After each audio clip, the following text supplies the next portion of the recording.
Hi everyone, I'm Marta Mama. I'm your favorite MILF's favorite MILF, and I'm here to talk about all the references about Drag Race España season 4.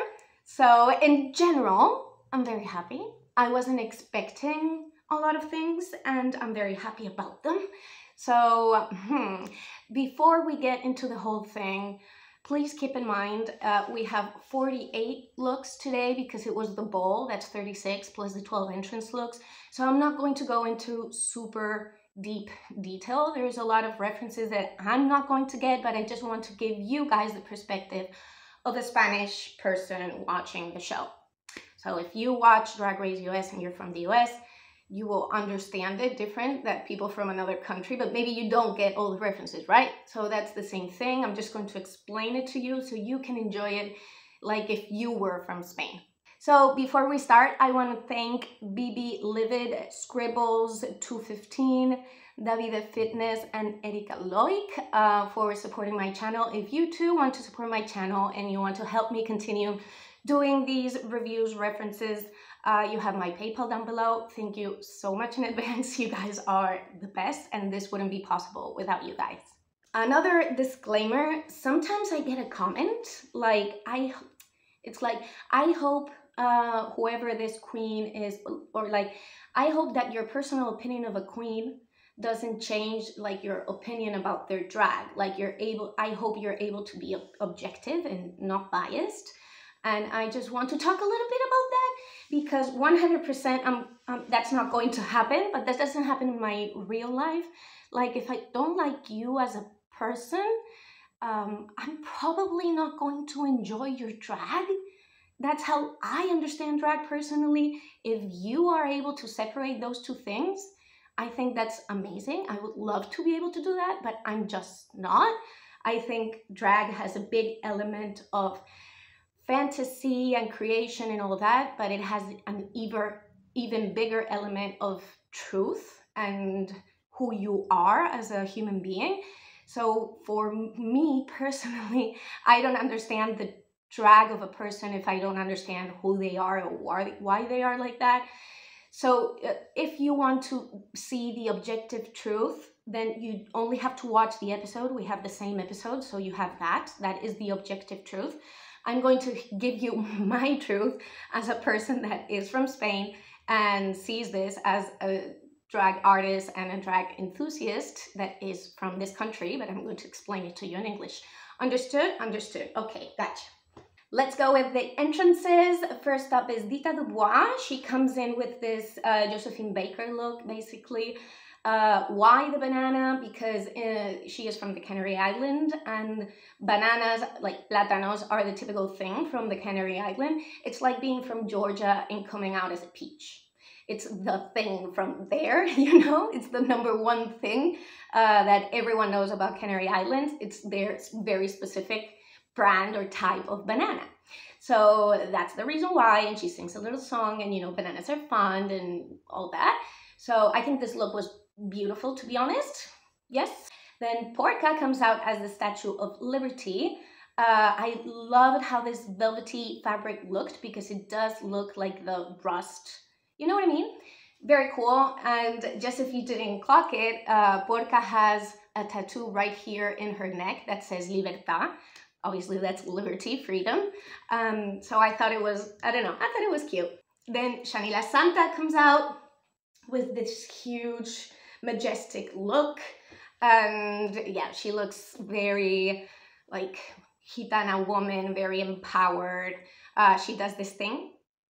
That's like her signature thing. She always does it.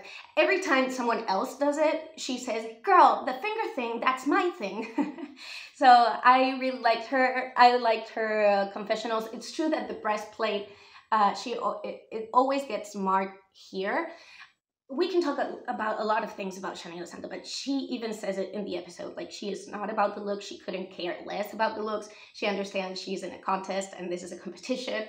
But that, like, I said that in the Meet the Queens explanation. If you haven't seen that video, go watch it because I think it's very important for everything we're going to talk about the queens. So yeah, I really enjoyed Shani La Santa's look. I'm not used to her being super glammed up. So I'm very happy to see her realize her fantasies. So yeah. Then Angelita la Perversa comes out in a gorilla costume, and she takes it off and she's like Poison Ivy.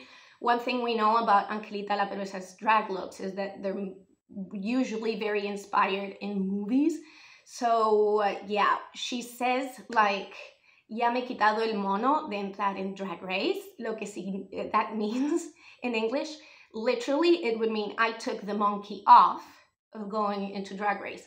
Having the monkey or getting the monkey off, that is like the having withdrawals. When you're addicted to something and you stop having it, then you get the monkey. That's like the withdrawals of the addiction. So if you take off the monkey, it's like, I really wanted this and now I got it. I don't know, like I'm explaining that correctly, but that's what the monkey thing is about, and obviously a reference of like to King Kong. But yeah, that was her look.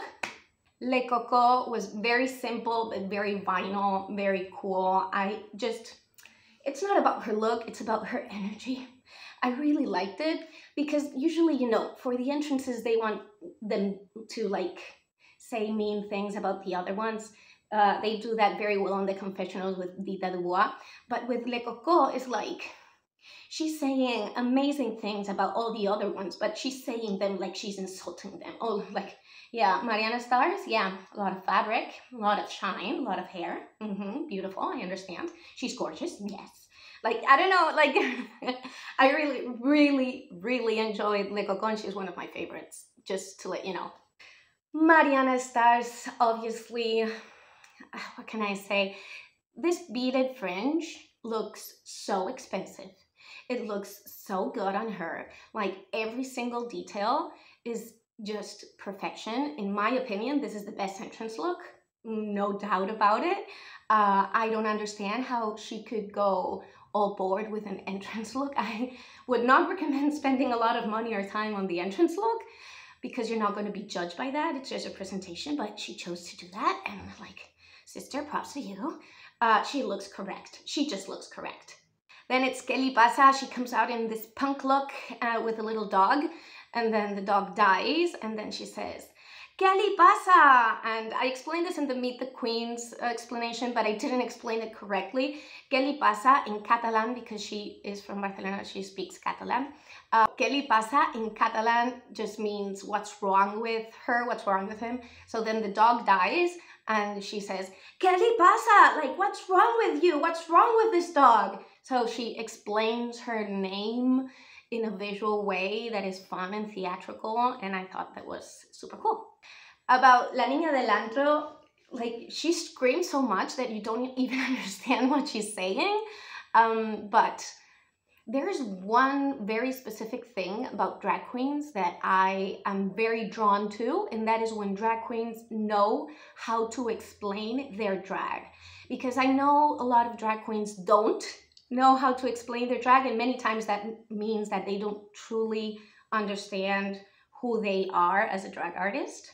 Does this make sense? So I love that she explained that she was like a porcelain doll in a haunted house, but then when she got into the haunted house, there was like a huge rave with super cool chicks there dancing, and then it's like that is the perfect explanation about who La Niña del Antro is. I just love it. You don't have to explain it, like, I don't know. I just love that it was a very short description that helped you understand 100% who she is. Then Vampirasian, aren't we all in love with Vampirasian right now? Vampirasian comes out with this look. It's very cabaret, and this look is supposed to be the curtains of the theater. We have a specific name for curtains when they are from a theater. In Spanish, we call it telón. And she's mixing that. She's singing a couplet. I don't remember the name of the lady, Lilac de Celic or something like that. Well, it's this one. So it's like a mixture between like a classical cabaret song, a classic couplet, how we call them, and the curtains from a theater. That's where she comes from, and that's where she's going to. And I just loved it. Like, she fell asleep and her makeup is like, and then she had to wake up, and then the theater curtains all over. Like, It's a little like the story. I understand the story immediately, even if she doesn't explain it. So I love that. Then Chloe V2 comes out. I have a personal opinion about huge boobs as a AFA person and as a drag performer. For me personally, I don't want to impose this on anyone. I'm not against using huge breasts. There are certain drag artists that really know how to do it correctly. In my opinion, the best example is Coco Kane. Coco Kane would even pad her calves to give like the, you know, the silhouette. She does it correctly. In my opinion, the difference is how you act with them. If you act like a cis man that just got like balloon titties for a Halloween party, then I feel cringy. Me personally, as a boob carrier, for me, I feel cringy. If you act like them, like a really big-breasted human being, then I'm okay with it. This is just, I don't want to impose this on anyone. For me, it's a matter of taste. And I don't know, like the jumping and like the everyone like kissing on them and touching them and all that. I understand that's part of the thing and it's not too serious. I'm just giving you my opinion because I think that we have a lot of opinions of cis gay dudes about drag, and sometimes we don't have a lot of opinions of boob carrying persons about these things. So I just give you mine, okay? But she looked super fun and super bubbly. I really liked everything about her. And like Party Girl, she explains that she's a Kani, but like a new type of Kani, not like the 90s 2000 Kani, but like a bad gyal type of new type of singer. So yeah, that's super cool. Then Miss Cristo, this look was so cool. It looked so painful. Miss Cristo looked so nervous. Like she was almost shaking and she didn't know really how to express herself, but it was kind of cute. Like, look at her. She's like so nervous. This is so important for her. I understand like all the stigmata things. She uses a lot of Christian references in her drag, as you can see. And she's carrying like little tiny vials. She gives an explanation like this is serum for skincare for all your faces, but I think there's like droplets, the little things she has hang all over, and I don't know if these droplets are like fun party drops that people use sometimes. I don't know. That's my explanation. That would be like if you're used to like underground drag, that happens sometimes. I'm not supporting it. I think that's terrible.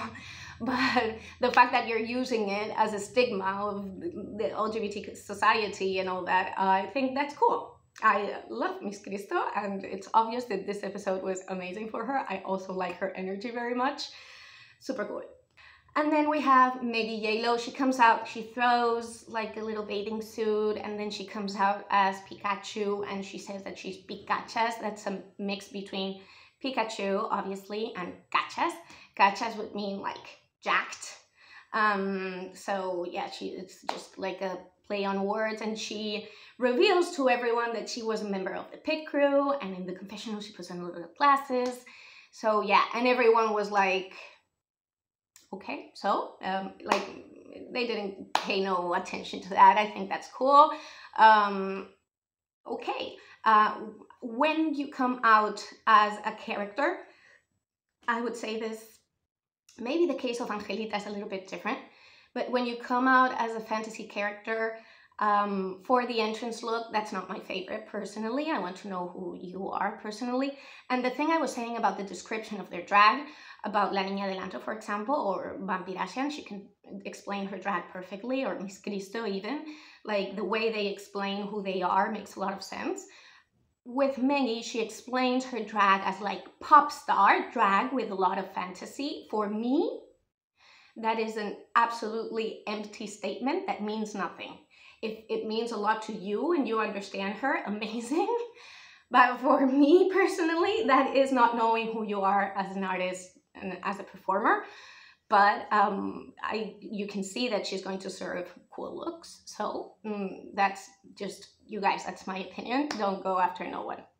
Then we have the It's Chocolate twist.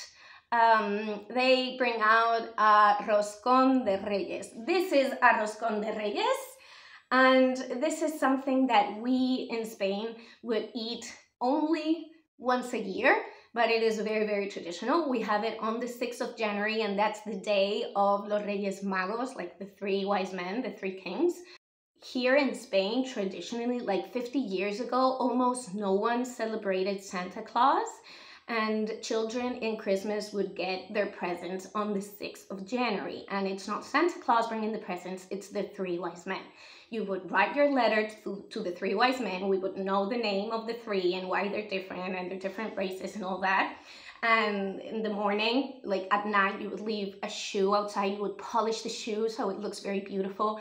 And wherever you put your shoe, the next morning, it would be like a lot of presents. And that day, we would all have for breakfast Roscón de Reyes. Not me, because I have celiac disease and this is a gluten bomb, but everyone else, I don't really like it very much. But well, it's very traditional, but we only eat it basically that day of the year. The thing about El Roscón de Reyes is that you cut it and you bite into it, and it has hidden inside a couple of, like, honestly, choking hazards.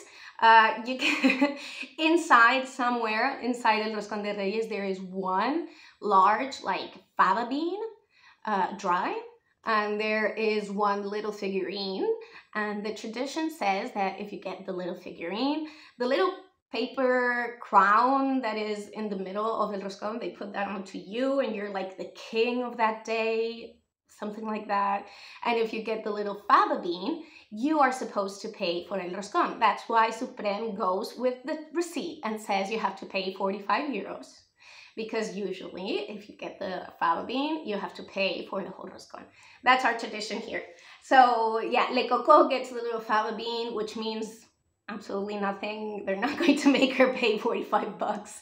But she gets like a garlic necklace thing, and you know that she doesn't have the little queen thing.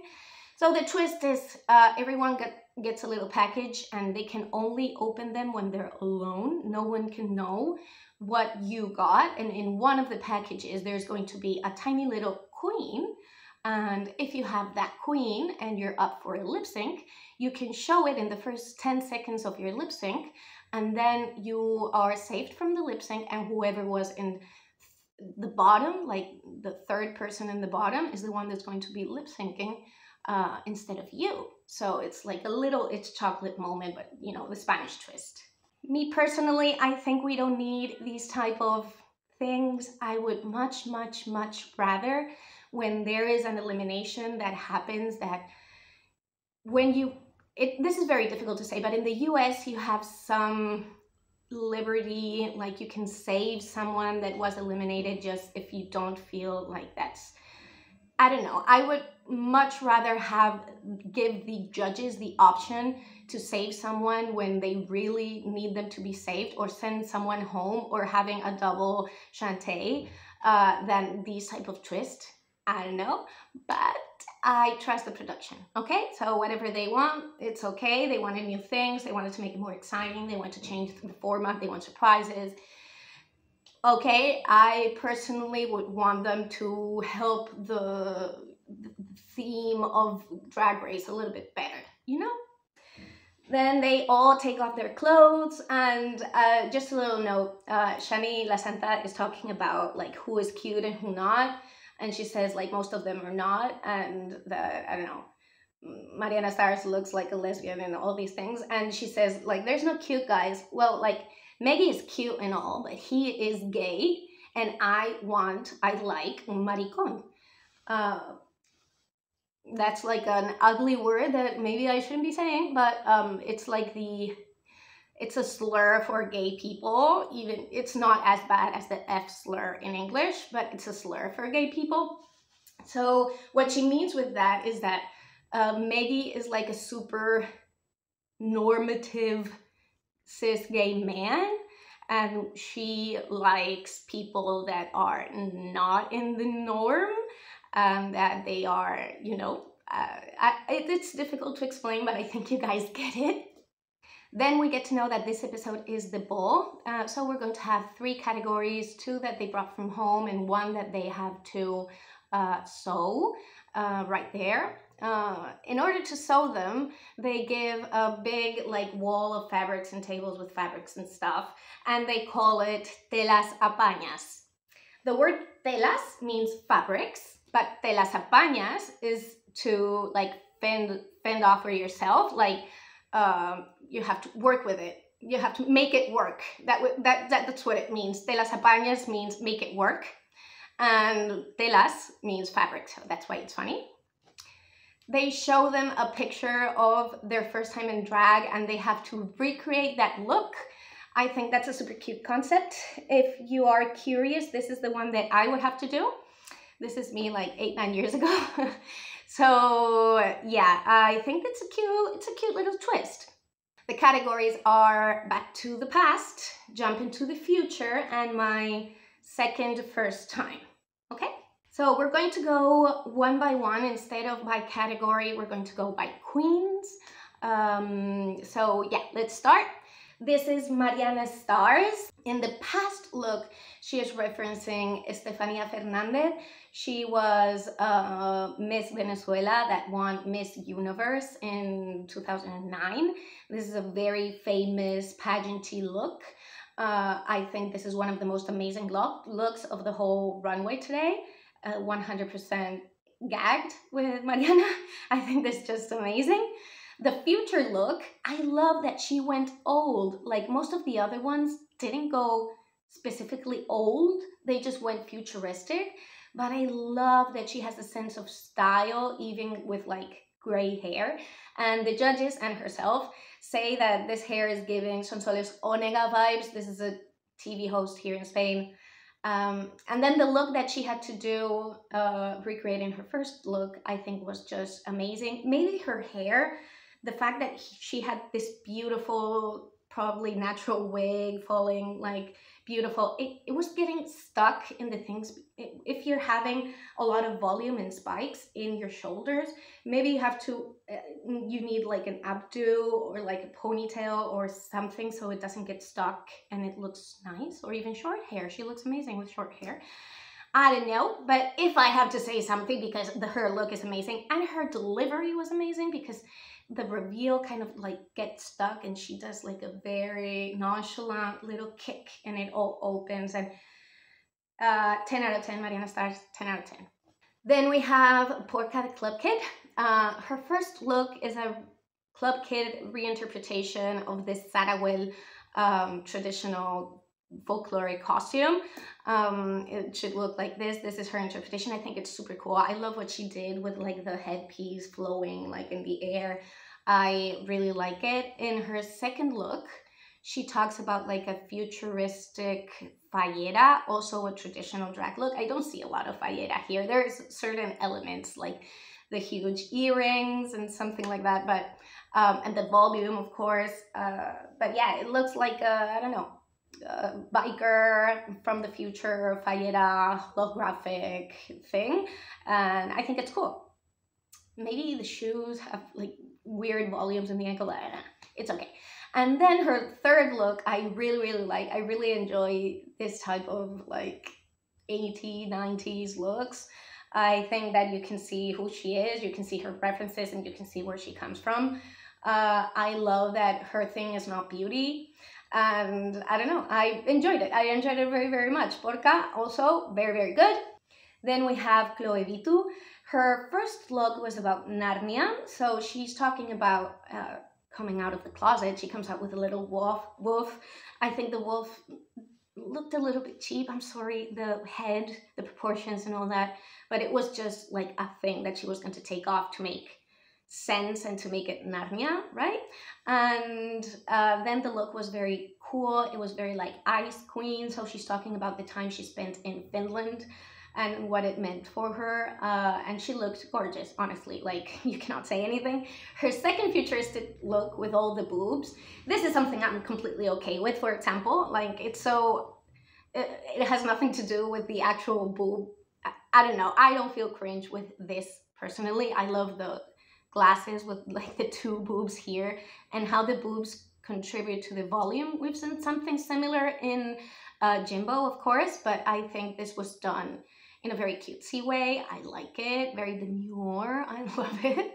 And her third look was this denim reinterpretation, doing streetwear for a ball. I know it's supposed to be a reinterpretation, but it's always a little bit risky because it feels streetwear, right? And it's, you know, the runway, it should be a little more glamorous sometimes, but she did a good job. It's well constructed, it makes sense. You can see the reinterpretation, glow up and all that. So Chloe Vitu also, she did amazing. Then we have Shani La Santa. Shani La Santa comes out first in a flamenco dress. It's true that it's possessed and it's done for her or whatever, but it does look a little simple. This is a normal bata de cola that you would see in any like flamenco show over the world, or, you know, this is something that people dress in where I'm from. So the thing about this look is how she presents it on the runway, and that's the amazing part, and that's where she wins. Like, there is no one that can present stuff like Shani La Santa does, and you can see how true this type of drag is for her and what it means for her. And you can obviously see Lola Flores. The thing is that she's referencing her uncle Pepe. Of course, Shani La Santa is Gitana, okay? She is Romani, and she gets very often the question like, what does your family think about this? And she always explained that she never had to come out of the closet because she had older people, older generations in her family who were also LGBTQ. So her uncle Pepe was gay. She never had to come out because it was always a normal part of how a human being is. So she's paying homage to him. And I thought this was super beautiful. Stupid note, this reminds me a lot of my drag mother. My drag mother is Rosario Molina Lapuñales. I always talk about her. Her uncle was not only gay, but he was a drag queen when drag queens were completely illegal, and it was a complete like survival thing that you had to do.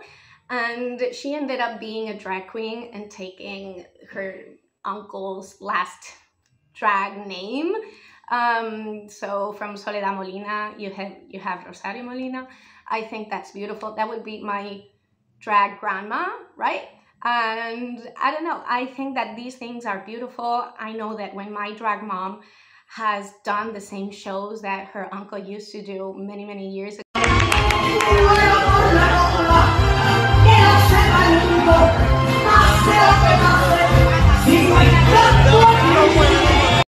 she would show him the videos. Now he's a little bit older, of course, and he would get like super emotional. Like, imagine having to do that, like hiding from people, and like the only way that you can survive in this world. And many years later, you see that one of the most beloved drag queens in your country is doing your shows and talking about what you meant for a lot of people. I don't know, I think it was beautiful. So it reminded me of that story. Sorry, this has nothing to do with the episode, but yeah, I love you, drag mom. I love you, drag grandma. Then we have Miss Cristo, and it's a very obvious storyline behind the three of them. Miss Cristo used to be a professional classic ballet dancer, and she is taking that storyline into the three looks. So there are three types of ballerina looks. The first look about the past, you can see that it's supposed to look very uncomfortable and very statuesque. You can see the pain and the discipline and it has tiny little strings around the tutu, but they almost look like blades. And the shoes are obviously impossible. The laces go up the calf, if you haven't seen that, like they are forming into her own skin. Of course, the headpiece makes it look like super statuesque and uncomfortable. The no brow look, she doesn't have to explain more. You understand immediately the pain and the sacrifice. And then in the second look that is about the future, you can see the consequences of all that. Like the old woman, she's going out with, not necessarily an old woman because she's not gonna get old, but like she cannot even walk properly anymore with these super fetish shoes. Me personally, I would have liked if she had a shorter skirt just so she could showcase a little bit better these boots, because those are absolutely crazy. I think she did a good job without that, but I would have loved for that to be the focal piece. I think she did amazing and she looked like 100%. I just want to enjoy it even more. And then the third look is very cool because it's this super cool reinterpretation of a Black Swan look. I love how she solved the shoe element with just nothing. Sometimes it's easy, you know, if you know what you're doing, if you're used to making costumes, you can really tell because of how they solve certain problems or certain issues. This is done beautifully, beautifully, 10s across the board as well. Then we have Maggie Yellow, and I'm going to try to be as objective as possible. Of course, you know, I'm biased, all that. If you want to know more, go to the Meet the Queens video. So Maggie Yellow comes out as like 3 different types of like magic is the storyline, correct? And the first one is like the classic magician with the top hat, and it looks cool. She's doing the little tricks, okay. Second look is like a Rita Repulsa from the Power Rangers. I don't know how you call her in English. She does the wing thing that Samantha did in her season. I don't know if she had seen that season before she filmed. Maybe not. Maybe she had nothing to do with that. But the arms that she has in front are not her real arms. Her real arms are inside the wings, so she can make it look that like they move in this super cool way. It was a very, very tall costume. For me, both of these 2 looks doesn't give me a part like of truth of who you are, of what you want to see. They're just made to look a little bit impressive. The third look that she sewed is correctly sewn. It's not easy to sew a full like blazer jacket in the amount of time that you have, and it's all correctly done. I do not like for people with her head shape this type of fringe, because I think that it makes your head even more square around here, which is already an issue of her, but that's just minor details, stupid details. What I'm interested always in drag is how much truth are you bringing to what you're doing. And I just feel like she doesn't know who she is exactly very well. Nothing that she's doing is wrong. I just want to see more her. And yeah, it reminds me a little bit of like, you know, when Derek Barry wanted to stop being Britney, but she was like, then what am I then? And she didn't know very well who she was. That's what this reminds me of. Sorry, I was super hot. Now I'm a little bit more naked. I hope that's okay with you guys. So next we have La Niña del Antro. First of all, on social media, on any of the Drag Race related accounts, they haven't posted, when I'm filming this, they haven't posted an official picture of the sewing challenge. So we have a little question mark there. But I hope you've seen the episode. I just don't want to make screenshots because I know they're flagging all of the content, so I'm only going to use their official images. First look was the first communion, and this immediately reminded everyone of La Veneno. And when she's talking previously about Los Javis and what they meant for her, it's obvious that she was talking about what La Veneno has meant for a lot of people in the LGBT community, and I know that many of the people that are watching feel the same way. And there is this very powerful scene in La Veneno with a little first communion dress, and I know that that resonated with her 100%. When she did this look, she even used parts of her original look, of her original first communion boy look. And in the back it says El Niño, the boy, instead of La Niña, the girl. I didn't explain the name of La Niña del Antro, I forgot that. La Niña is obviously the girl, y del antro means the girl from the club, but antro is like a very specific type of like club or pub that is like dirty and like, you know, not very cute, like underground type of vibe. The best type of club, obviously. But yeah, that's what her name means. So in the back it says El Niño, and she explains very well what everything means. She takes a little drawing of how she imagined her first communion dress to be, and she breaks it, and she's having a tantrum, and then she picked the doll and all that. It was very self-explanatory, and it felt true. It felt truth, it felt vulnerable, and it felt like something that she needed to explain to the world, and that's the type of drag I'm interested in. So probably my favorite look of the runway. Super cool. The next look, it was her bridal look. It's true that the reveal got stuck. Me personally, I wouldn't have done all the reveals that she has done. She doesn't need them. But La Niña del Antro is 22. Like, she doesn't want to go on to Drag Race and not do enough. So I understand why she wanted to give like more layers and more meaning behind all of that. I think she doesn't really need it. That her superpower is being vulnerable and cute and relatable and all these other things. She doesn't need to be anything else. So I think that look in general was beautiful. Her sewing challenge I cannot show, but well, she has explained this in her Instagram live. She comes out with a blue rope. That blue rope represents the braid that she was wearing in her original look that she had to recreate. I asked for her permission to explain this, and she said that it's okay. But yeah, that day, the day that reference picture was taken, I believe was one of the days that she came out, and she had an incident with intrusive thoughts.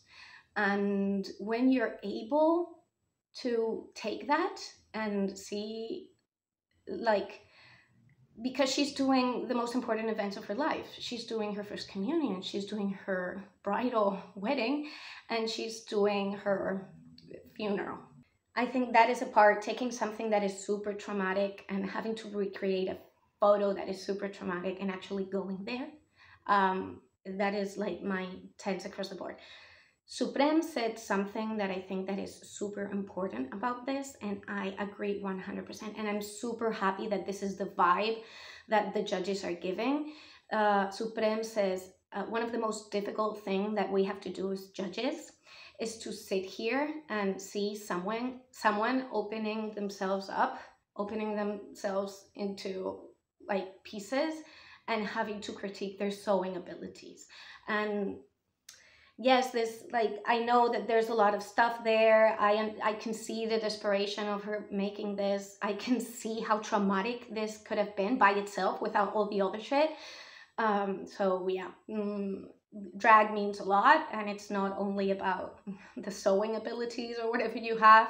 For me, this means a lot, and all my support and all my love for La Niña del Antro, because this is exactly what I missed about Drag Race España and what I needed, both from the judges and from the contestants. Then we have Vampirasian. For me, one of the biggest discoveries this season. As I said, her Meet the Queens was one of my favorites. Her personality is one of my favorites. Her confessionals is one of my favorites. These three looks are just out of this world. Her first look is a reinterpretation of the first costume that her mother sewed for her, and it's a witch look, and she just looks marvelous. I love the inspirations, the Gaultier, the like everything. It looks just correct.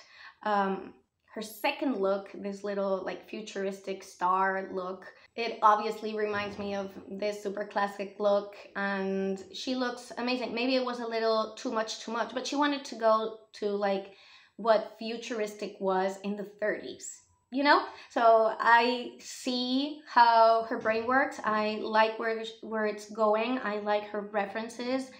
And her third look, her sewing look, was just out of this world.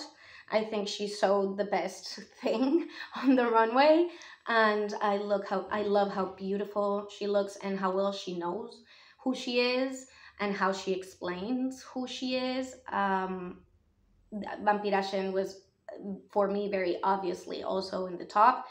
It's difficult saying who should have won.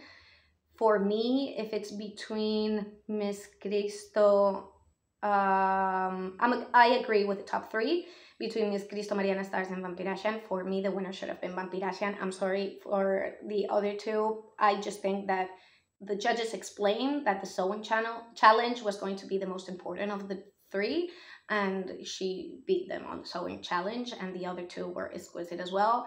That's just my opinion. But yeah, 10s across the board.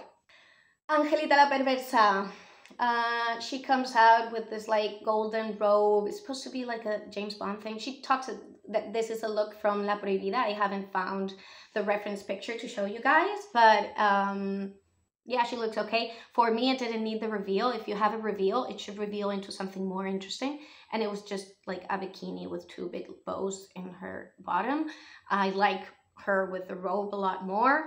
The second look in general, I did not like. The footwear, like if you make a leg cover, but then you're wearing a pump underneath and there's nothing covering the leg, for me, it doesn't look good.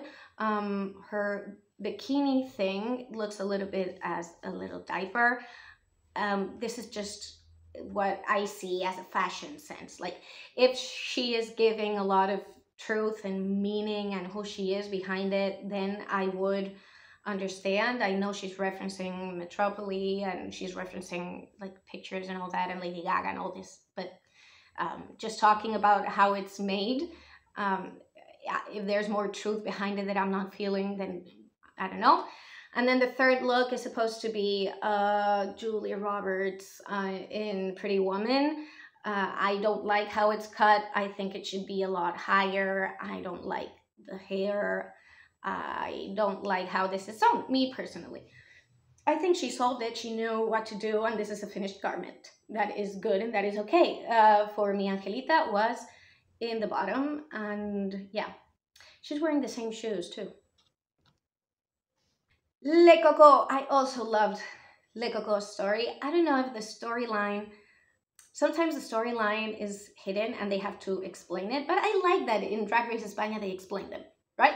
So her first story was when, you know, her father one Christmas just braked into their house and just cut the power and the hot water for Christmas, just so they could not enjoy Christmas and their family.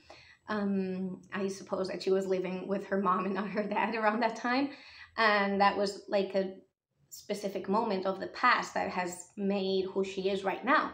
So it's good taking that. It's a little bit difficult to understand without an explanation, but I like that that was her storyline. And about her future, she explains her future look is just amazing. Yes, she had to hold the hat the whole time, but you guys, like, it's a huge headpiece with lights. Like, I think she does it with a lot of poise anyway. Like, she's like, but that look is just one of my favorites, the future look from Le Coco. And she says that that light that they tried to hold from her when she was a little kid, in the future is going to shine very bright, and in the future she's going to have this cabaret Le Coco, and I like it very, very much. And then in the second first time, I love what she did with the underskirt, like it's burnt. This is very similar to what Paquita did in her Fallera look.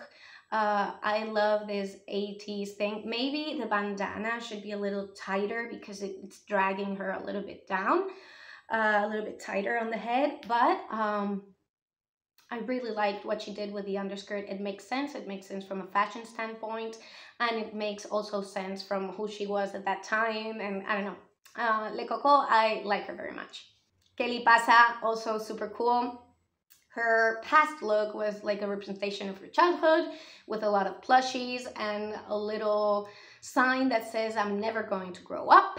And when she showed the back of her outfit, it had like a football, like they just hit her with a football. And that is because of the bullying that she had with growing up and like some of the broken toys and all that. Her future look about the theater, with the curtains that would go up, with all the eyes on her, with the hands applauding. And then when she turned around, there's only one eye representing like the loneliness of the backstage. I think it was very cool, very cool. It was giving a Menina de Velázquez silhouette. It was, I don't know, it was very cool. And her first time, she got the same shirt that she was wearing in the original picture. She got like the blue braid that she was having. And yeah, it's a cool reinterpretation. It's nothing crazy. I like what she did with the gloves, but nothing too like in the middle, right? Dita Diwa, her frozen cat look. Like, what story is that? You put your cat in your freezer when you were 4 and you're going to make a fucking drag look out of it? Are you? I don't know. It's so stupid. I hope that the cat was in the freezer like half a second. Obviously, like the mom saw little Dita putting the cat in the freezer and she stopped her immediately, right? Well, she says that the cat survived, but anyway, that's a crazy story. And it's cool because it looks like you understand what it is from the front, and then when she turns around, it makes a lot more sense. Obviously, the storyline is about cats because her second look, her future look, was being a crazy cat lady with a lot of plastic surgery that has like, you know, the face all tight, and all the fabric is like cat food, and the little yarn balls on her head and all that. Like, she's eating cat treats. We understand it completely. Cat lady was never done like this, so that is very cool. Her sewing challenge look, I didn't like very much. I like Nita a lot. It's just as a sewing challenge, we could say things about this look. It's not like super finished, but she continued with the cat thing, and it's a garment that is correctly done and it's on her body and it looks good. So maybe it was good enough to avoid the bottom.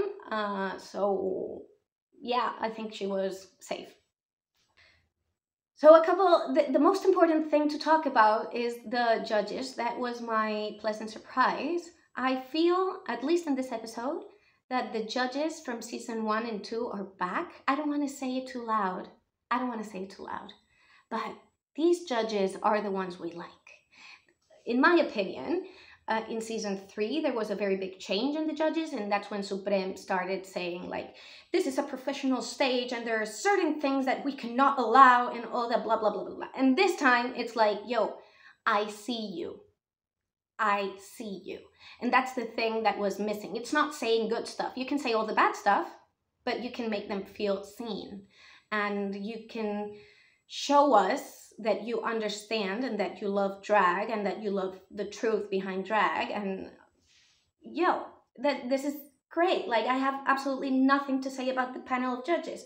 Well, the guest judge was Boris Izaguirre. Boris Izaguirre is a writer and a TV personality. He has written several, well, he's from Venezuela too, and he has written several telenovelas, but he has been one of the first very out publicly gay people on TV that people fell in love to. When I'm talking when I was a child, like I'm from the 80s, so I remember him like from early 90s being this TV personality that would be like very, very fruity publicly, and it meant a lot for people in Spain.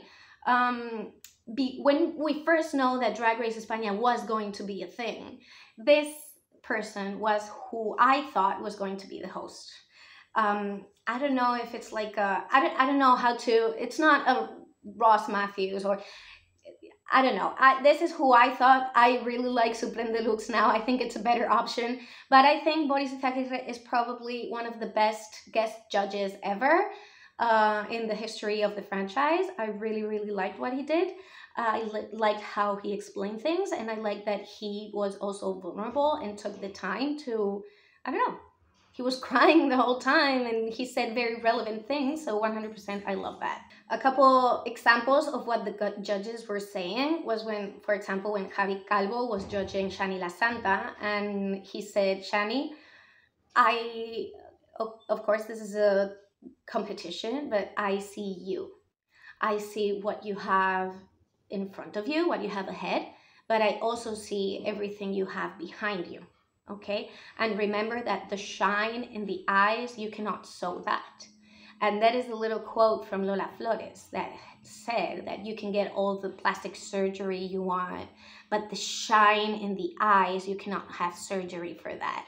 So it's a little quote, and I think that it was exactly what Shani La Santa, like what I would have said. And it's very good when the judges are saying the things that you think should have been said.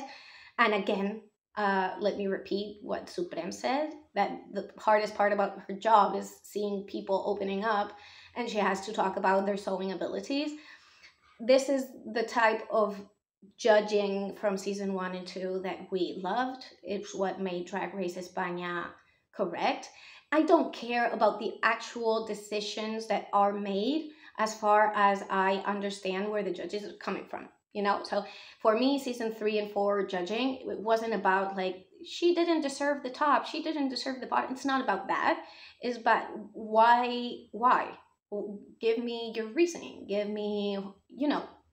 So having back this type of judges that get excited about drag, that understand, that see the queens, is exactly what I was missing from Drag Race España season 3 and Drag Race España All Stars, and I'm very happy to have these judges back. Welcome back.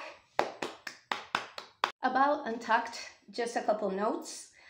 When they all come in and they're asking like, Shani, how are you? And she says, okay, I'm going to the bottom, it's okay. And Maggie tells Shani La Santa, yeah, I think that skirt, you could have sewn that skirt better. The answer from Shani, because we're talking about, people are talking about different things, but I want to, like, the answer from Shani La Santa was, yeah, you're probably right. That has never happened in the history of any Untucked. Like, girl, that skirt is busted. And the answer would always be, there's a hem here, I did all this by myself, you know? But she was like, yeah, I think you're probably right. But then La Niña del Antro comes out and says, yo, it's not the right time to say that. You don't have, like, I know that that is your opinion, but silence is also an option. It's not the correct moment to do that. And I think that she wouldn't maybe answer for herself like that, but if she think that one of her friends, like, you're not treating them properly, she's going to let you know, she's going to let you have it. Like, don't play with my friends. And I'm so like that. I feel so seen. That's like, you can say anything about me, but if you say something about my friends, you and I are going to fight outside in the parking lot. So yeah, I really like how La Niña's character was shown and how La Shani was shown. They're two of the youngest people there and two of the more mature people there, to be honest. In the top, we had Mariana Stars, Miss Cristo, and Vampirasian, and the winner was Miss Cristo. Yes, I think she deserves it. If it was my choice, I would have chosen Vampirasian, as I said. In the bottom, we have La Niña, Angelita La Perversa, and Shani La Santa. Is it correct? I don't know, maybe yes, okay. And saved was Angelita. I do not agree with that. I think that Shani wasn't even in the bottom. I think that, I don't know. La Niña probably, I understand where they're coming from, but I don't know. I don't care about the decisions because I think this is just, Drag Race is just one more gig. This doesn't define you as a drag queen, and winning Drag Race doesn't make anything, like, it gives you money, okay, but I don't know, just as an example, one of the most successful queens in Drag Race España history and one of the people that have the most amazing career after being on Drag Race España is Jota Carajota. She didn't win, she went home like 4th or something. And she has an amazing career and she is like 19, 20. So I don't think Drag Race defines you as a person, as an artist. It doesn't tell, the best drag queen doesn't win because the best drag queen is not a thing, you know? So I don't care about the decisions. I just hope that this moment is okay for La Shani and that she can be proud of herself because she should. And I think this is not the last we're going to see from her, and that she has a very bright career afterwards, and that she is very loved. Like, what I'm seeing on social media is a lot of love for Shani La Santa. And I'm very happy for that because she deserves it. She is an artist through and through. As I said, how she looks has never been a part of who she is as an artist. So all my love goes out to Shani La Santa and to La Niña del Antro and to all the other contestants that I know had a very hard day yesterday. So yeah, this lip sync with La Niña del Antro and Shani La Santa broke my heart. It was like, it felt like a hate crime. And I was so sad. And yeah, my heart broke when I heard La Niña crying because Shani was going home. They became very close. They're still very close. They admire each other very, very much up to like today.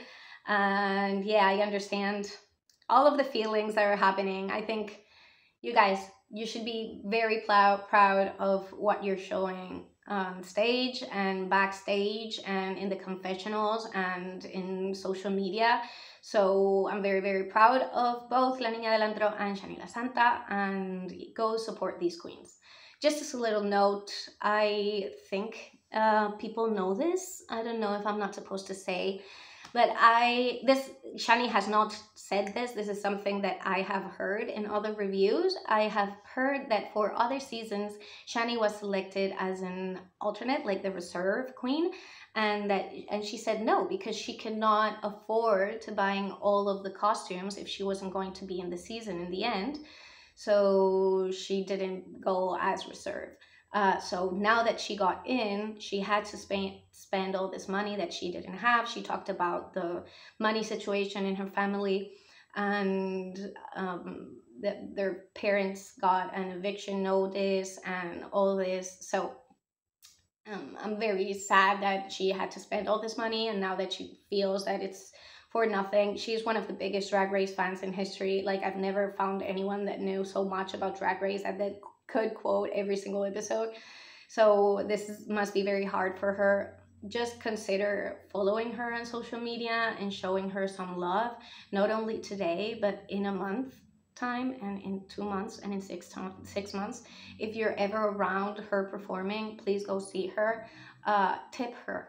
Find a way to tip her and tip her, okay? So keep that in mind. Keep it real, keep it true, keep it vulnerable, keep it strong, and just continue being yourself, Shani. Love you. That's all for today. Again, if you want to know more about who this cast is, you should really watch the Meet the Queens review. But that's all I have to say for today. I'm sorry this video is so long. But yeah, that's it. You guys, I love you very much. I really hope that we keep this season 1 and season 2 spirit going. Go support these queens. Go love the queer people that are around you. And especially love the queer people that you are inside. So stay queer. I love you. Stay queer. Stay queer.